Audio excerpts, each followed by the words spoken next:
ang tita nyo, ang ate nyo, si Ate Dingna Pajarillo. Ang mga committees ko po, Women, Family, Welfare, Social Services, at saka Violence Against Women. That's the BAUSI.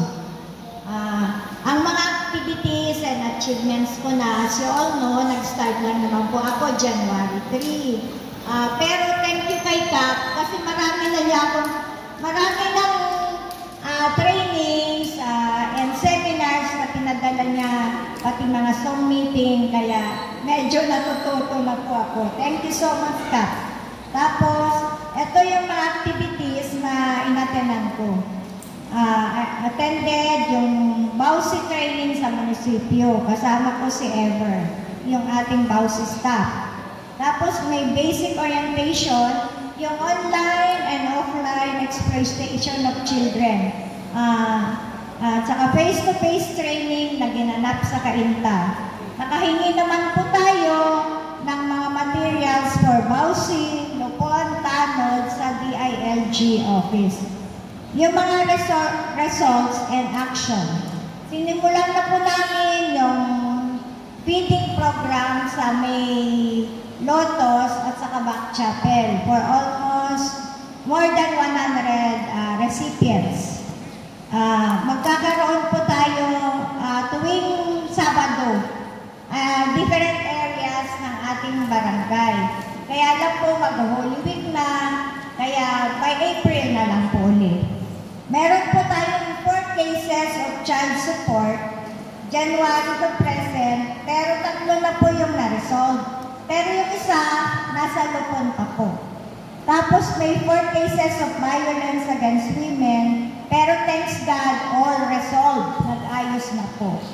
Tapos meron pala tayong child abuse na isa, according to Kagawad Party, doon sa may banda ng Horseshoe. Pero maayos din po yan. Ang mga plano po ng inyong lingkod, maghihikayat po tayo ng mga aktibong volunteers. At saka magdagdag po tayo kung kay Kap na pag may budget na po na isang BAUSI staff.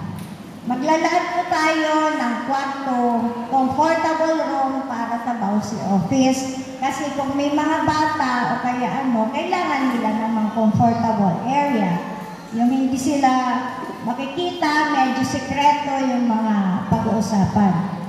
Maglalagay ng information materials to create awareness para sa exploitation of children.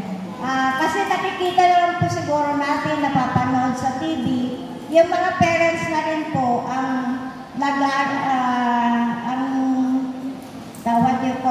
nag-aano sa mga anak nila para sa palit lang na certain 100 pesos para iano lang sa mga foreigners na sa offline and online sa exploitation. Itutuloy ang pag-ugnayan sa kagaya ng sabi ni Kagawad Beats as the officer, one of the officers of senior citizens.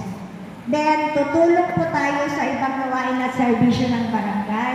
May kausap po ako kanina si Sister Nimpa. May magkakaroon daw po ng seminars and trainings para sa hair cutting and massage for women. Yun lang po. Maraming salamat po.